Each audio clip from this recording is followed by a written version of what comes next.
Shalom Indonesia, salam Nusantara dari Sabang sampai Merauke. Selamat malam Bapak-bapak, Ibu-ibu, saudara-saudari yang kekasih dalam Tuhan Yesus Kristus.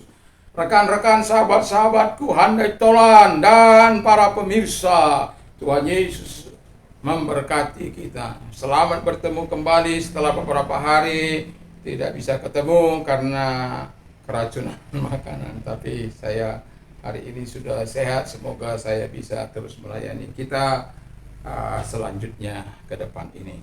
Puji nama Tuhan, dan saya mau katakan kepada kita, semoga kekuatan Tuhan, urapan Allah, pengertian Tuhan, hikmat Allah senantiasa menjadi kekuatan bagi kita. Dan selalu ada iman yang kuat di dalam kehidupan kita untuk terus berharap dan bersandar kepada Tuhan, untuk mempercayai segala firman yang keluar dari mulut Allah. Kita akan kembali kepada Yeremia, ya. Kita akan kembali kepada Yeremia yang terdapat dalam Yeremia 17 ayat 1, 4 sampai 4, 9 dan 10. Demikian bunyi firman Allah. Dosa Yehuda telah tertulis dengan pena besi yang matanya dari intan, terukir pada loh hati mereka dan pada tanduk-tanduk misbah mereka, sebagai peringatan terhadap mereka. Misbah-misbah mereka dan tiang-tiang berhala mereka memang ada di samping pohon rimbun, di atas bukit yang tinggi, yakni pegunungan, di padang. Harta kekayaanmu dan segala barang perbedaan sesamamu akan kuberikan dirampas sebagai ganjaran atas dosamu dan segenap daerahmu. Engkau terpaksa lepas tangan dari milik pusakamu yang telah kuberikan kepadamu, dan aku akan membuat engkau menjadi budak musuhmu di negeri yang tidak kau kenal, sebab dalam murkaku api telah meletus yang akan menyala untuk selama-lamanya. Ayat 9 dan 10, demikian bunyi firman Allah. Betapa liciknya hati, lebih licik dari segala sesuatu. Hati yang sudah membatu, siapakah yang dapat mengetahuinya? Aku Tuhan yang melidiki hati, yang menguji batin, untuk memberikan balasan kepada setiap orang setimpal dengan tingkah lakunya, setimpal dengan hasil perbuatannya.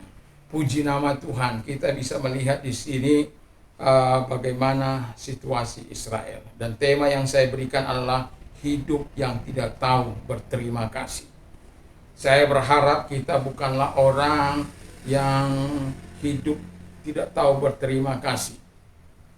Kalau coba kita bayangkan, dari kecil kita dipelihara oleh orang tua, diajar oleh guru-guru kita, apakah kita ketika ketemu masih kita menyapa, atau ketika kita menghormati mereka, ataukah kita tahu berterima kasih kepada mereka atau tidak? Wujud terima kasih kita bukan karena kita memberikan harta benda, bukan, tapi dengan perbuatan nyata itu pun sudah menyenangkan, ya, orang tua itu atau siapa saja yang kita tahu berterima kasih kepada mereka. Tetapi Israel tidak tahu berterima kasih. Yang menjadi pertanyaan adalah, yang pertama, mengapa umat Tuhan terus-menerus hidup dalam dosa walaupun mereka memiliki Allah yang hidup? Jadi mengapa umat Tuhan terus-menerus hidup dalam dosa walaupun mereka memiliki Allah yang hidup, the living God? Aneh. Itu tadi, karena tidak tahu berterima kasih. Jadi kalau orang tidak tahu berterima kasih, tidak mengenali Allahnya, ya suka-sukanya saja. Sama seperti Alkitab katakan bahwa hati, siapa yang dapat mengubah hati? Hanya Tuhan. Tapi kalau manusia itu tidak mau dibentuk oleh Tuhan, ya apa mau dikata oleh Tuhan? Jadi mereka mempunyai Allah yang hidup. Mereka juga mempunyai firman Allah. The words of the Lord, the law. Mereka juga memiliki the prophet of God. Mereka juga memiliki nabi Tuhan, di mana mereka bisa minta nasihat langsung diberikan oleh Tuhan. Karena mereka memiliki nabi Tuhan. Ada juga nabi-nabi palsu. Walaupun orang Israel lebih mendengar nabi-nabi palsu daripada nabinya, yaitu Yeremia. Orang Israel lebih suka melakukan apa yang jahat di mata Tuhan. Dan itulah orang-orang yang tidak tahu berterima kasih. Diberi yang terbaik, diberikan yang termanis, diberikan harta pusaka, diberikan daerah tanpa mereka harus menguasai, melakukan kerja keras. Tuhan yang berperang, Tuhan yang membawa mereka, tapi mereka balas dengan hal-hal yang tidak baik. Mereka tidak tahu berterima kasih. Bahkan khotbah saya yang terakhir mungkin sebelum saya sakit, air susu dibalas dengan air tuba. Aneh. Yang tidak kalah penting lagi, mereka memiliki sejarah yang dipenuhi dengan mujizat Allah ketika mereka harus keluar dari tanah perbudakan. 400 tahun lebih, 430 tahun mereka dijajah. Mereka jadi budak. Indonesia 350 tahun. Itu sudah cukup menderita. Ini 430 tahun. Dan sangat-sangat menyedihkan. Di terakhir-terakhir Allah mau bertindak, Firaun sangat marah sekali dan memaksa mereka kerja keras. Bahkan tak dikasih makan. Hasil harus sama, pekerjaan ditambah dan lain sebagainya. Itu. Tapi kita lihat di masa Yeremia, di masa Raja Yosia, Yoahas, Yoyakim, Zedekia atau matanya. Mereka melakukan apa yang jahat di mata Tuhan. Mereka tidak menurut Alkitab.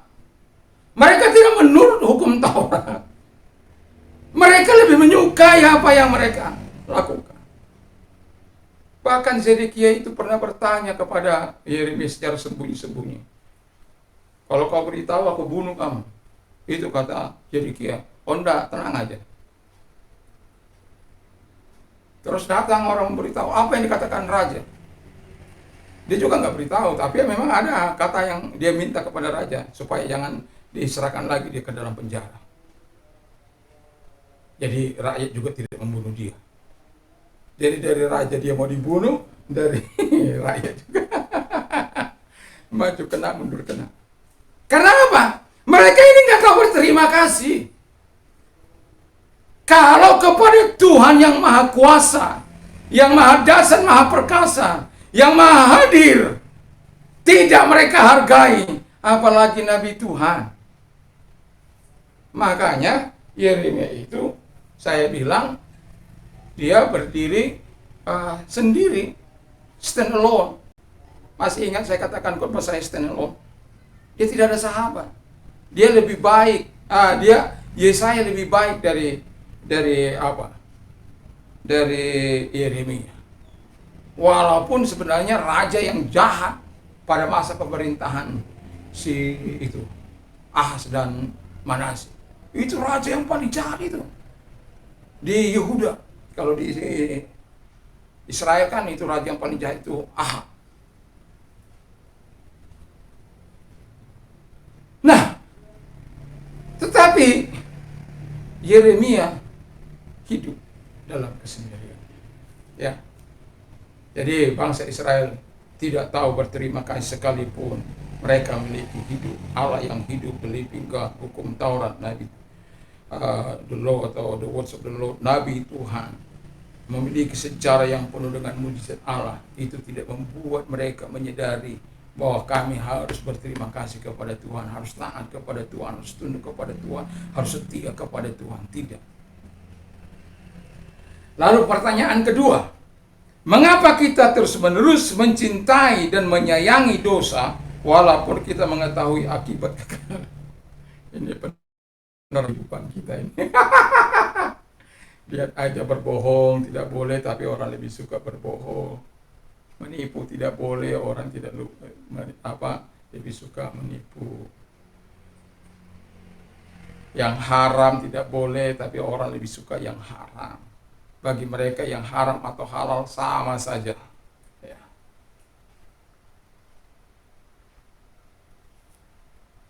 Mengapa kita terus-menerus mencintai dan menyayangi dosa walaupun kita mengetahui akibat kekal? Yaitu tidak tahu berterima kasih. Ya. Walaupun kita punya Allah yang besar, yang dahsyat, yang perkasa, yang apa, tapi kita terus melakukan apa yang kita suka, yaitu dosa. Karena kita tidak tahu berterima kasih. Itu yang pertama. Jadi kita tidak tahu berterima kasih. Itu yang pertama, karena tidak tahu berterima kasih. Kalau Anda tahu berterima kasih, Anda akan sungguh menjaga diri Anda untuk terus hidup di dalam kehendak Allah, supaya kebaikan Tuhan, kemurahan Tuhan, pertolongan Tuhan, berkat Allah, perlindungan Allah, provider Allah terus ada dalam kehidupan kita. Yang kedua, hati licik. Wow, ini hati licik. Kan banyak orang itu hatinya licik gitu. Tipu sana, tipu sini. Merugikan yang sana, merugikan yang sini. Dengan berbagai tipu daya menipu orang. Aduh, dengan saham-saham yang menggiurkan bagi untung dan lain sebagainya. Ada banyak orang yang imannya tidak kuat, tergiur dengan situasi. Saya banyak kali mengalami Pak Pendeta, ini ada begini-begini, Gold Quest itu penanaman saham, nanti dalam sekian dapat sekian. Saya sering kali, tapi saya katakan, saya lebih suka rezeki dari Tuhan. Saya bukan Dan setelah beberapa lama saya lihat peristiwa demi peristiwa yang merugikan mereka. Ada yang sampai eman lagi, ada yang sampai ratusan juta. Itu kan yang seharusnya bisa dibuat mereka menjadi modal mereka.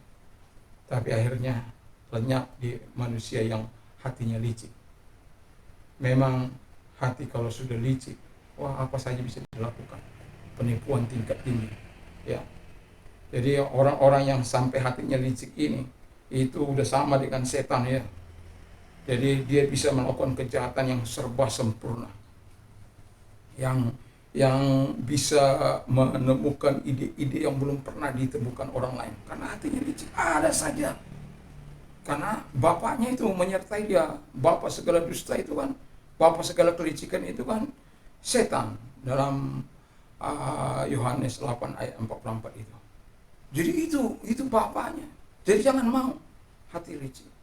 Jangan menyukai dosa. Jangan. Lalu apa lagi? Hati yang membatu. Waduh, ini bahaya lagi nih. Hati licik, terus hatinya membatu. Ya sudah, nggak mau tahu. Mau kau korban, mau keluarga saya, mau apa. Dia nggak mau tahu itu. Udah kayak batu. Nggak ada bagi dia yang namanya keluarga, nggak ada. Nggak ada bagi dia yang namanya saudara kandung, nggak ada. Udah membatu. Licik, membatu lagi. Waduh, udah. Artinya tidak punya perasaan lagi, ya. Kalau orang sudah tidak punya perasaan, ya sudahlah. Seperti Hitler itu membunuh orang Yahudi yang diperhitungkan 6 juta nyawa orang, walaupun mungkin tidak dilakukan dalam satu kali, tapi dalam selama pemerintahannya. Kenapa? Ya begitulah. Sama dengan Idi Amin itu, haus akan kekuasaan. Haus darah.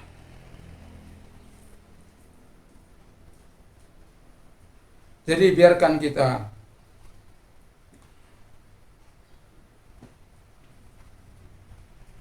kalau pertanyaan pertama tadi, mengapa umat Tuhan terus-menerus hidup dalam dosa walaupun mereka memiliki Allah yang hidup, hukum Taurat, Nabi Tuhan, memiliki sejarah yang mujizat. Pertanyaan kedua, mengapa kita terus-menerus mencintai dan menyayangi dosa walaupun kita mengetahui akhir kekal? Karena tidak tahu berterima kasih kepada Tuhan, karena hatinya licik, karena hatinya sudah membatu. Dan yang mau saya katakan adalah akibat, dampak, result dari segala apa yang kita lakukan yang tidak tahu berterima kasih itu adalah Allah membalas sesuai dengan perbuatan dan tingkah laku.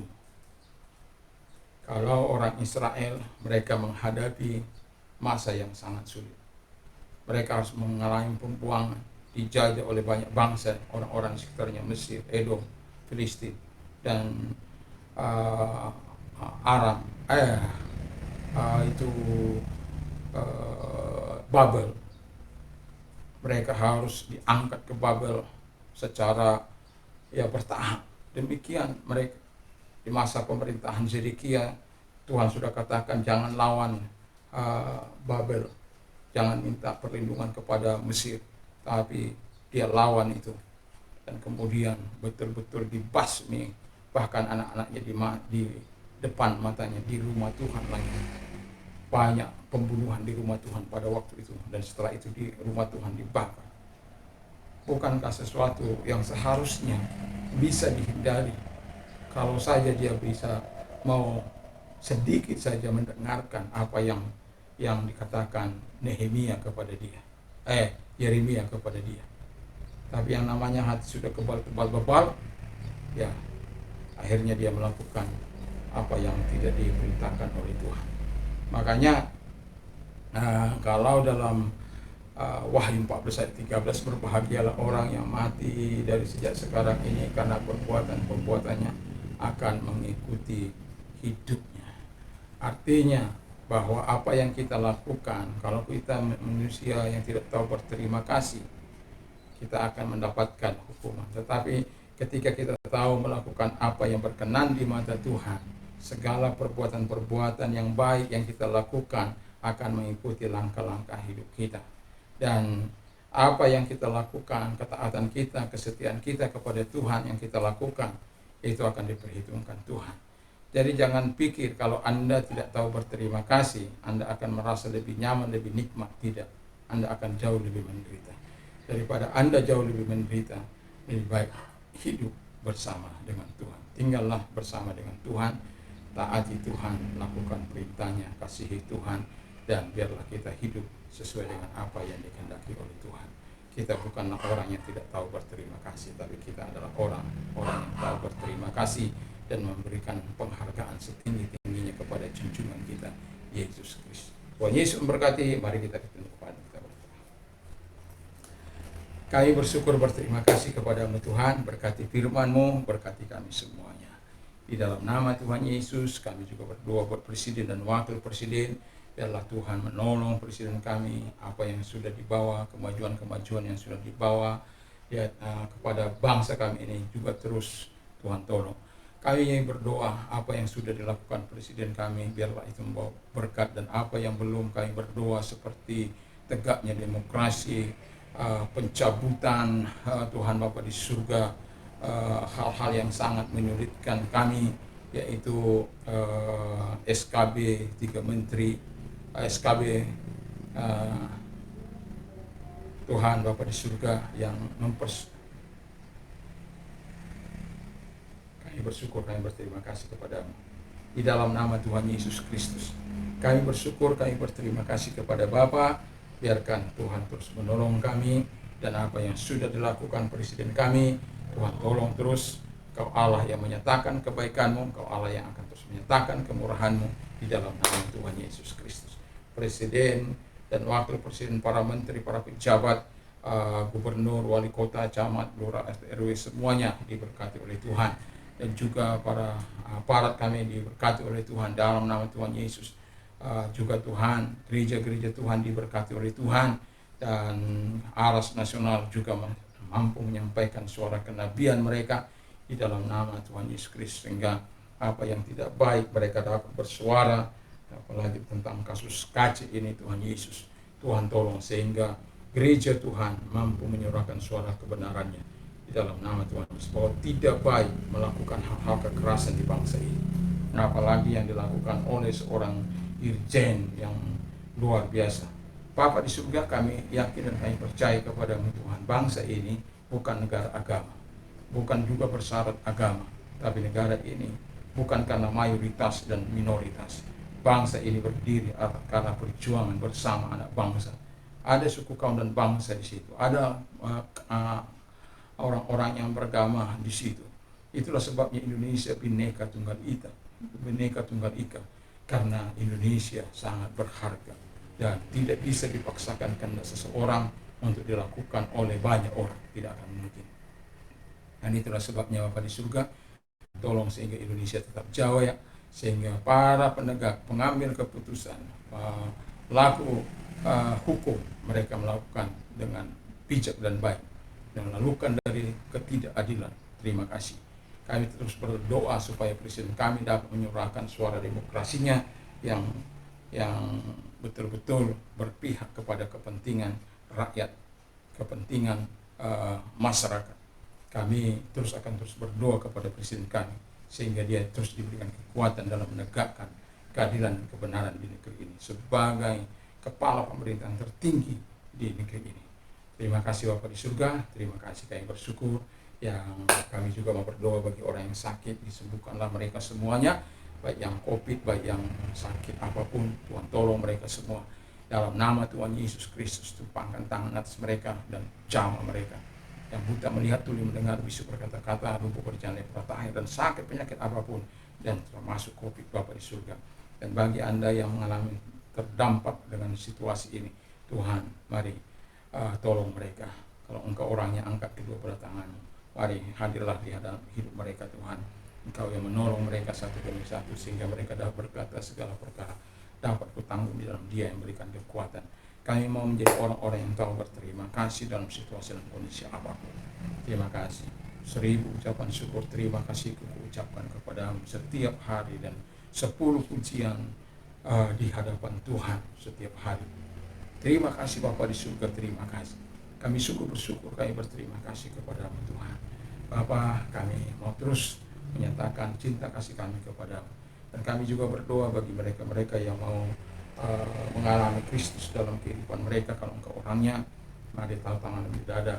Dengarkan firman Allah, Yesus datang bukan mencari orang benar, tapi orang berdosa.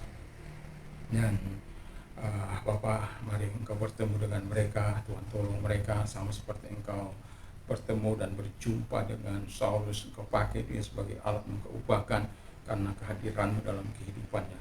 Hamba juga berdoa supaya Engkau hadir dalam hidup mereka sehingga mereka mengalami perjumpaan dengan Kristus yang akibatnya hidup mereka akan berubah sama seperti Engkau mengubah hamba, mengubah banyak orang, sahabat-sahabat kami yang dahulu tidak berkenan di hadapan untuk kami menjadi berkenan ketika mengalami perjumpaan dengan Engkau, Tuhan. Terima kasih Bapa di surga, itulah doa kami supaya mereka menjadi alat-alat Tuhan yang diberkati oleh Tuhan. Di dalam nama Tuhan Yesus kami juga berdoa Tuhan agar Engkau Allah menyatakan kebaikan-kebaikan Tuhan di dalam kehidupan orang-orang yang mengambil atau mengambil keputusan mengikut Yesus.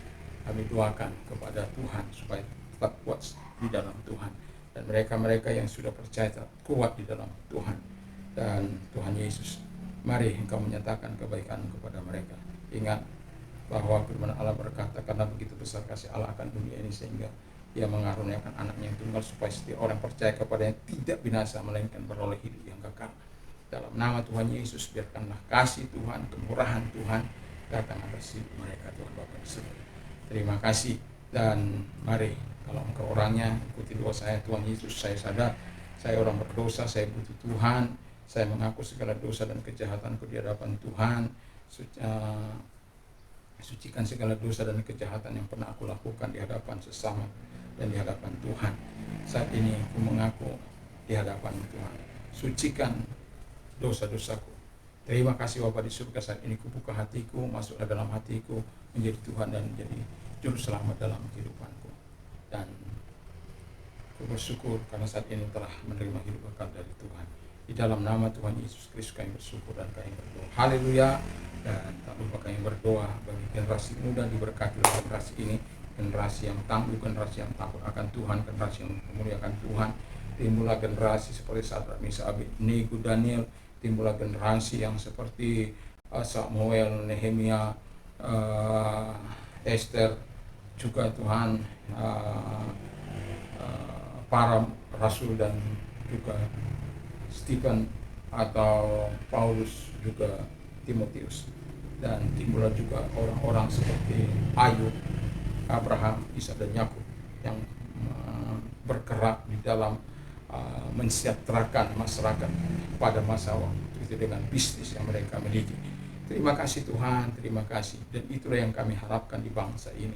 Orang-orang muda memiliki kreativitas, orang-orang muda memiliki takut akan Tuhan, sehingga apabila bangsa ini dipercayakan kepada mereka, mereka melakukan terbaik bagi bangsa ini di bidang apapun mereka bergerak.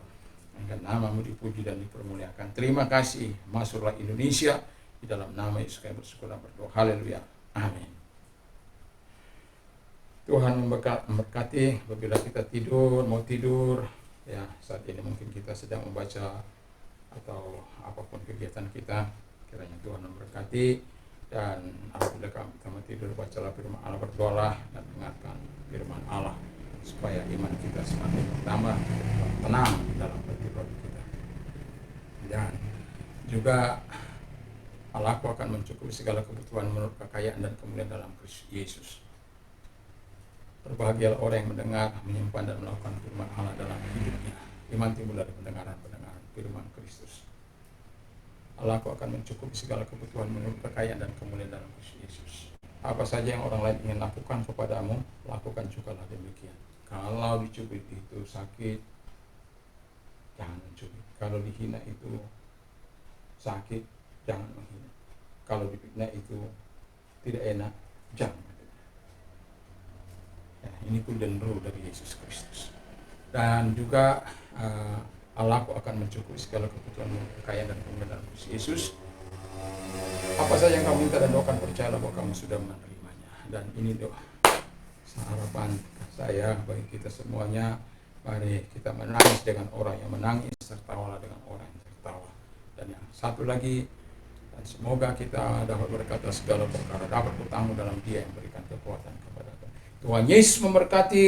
Dan bagi Anda yang terlibat dalam pengedaran narkoba dan penggunaan narkoba, bertobatlah, karena Tuhan sangat mengasihi engkau. Tuhan bisa memulihkan hidupmu. Kalau engkau terus tinggal di situ, narkoba bisa menghancurkan hidupmu, menghancurkan reputasimu, menghancurkan masa depanmu, bahkan menghancurkan bangsa ini. Katakan tidak terhadap narkoba, katakan ya terhadap kebenaran firman Allah. Yakinlah engkau bisa bebas dari narkoba itu, karena Tuhan sangat mengasihi. Tuhan Yesus memberkati.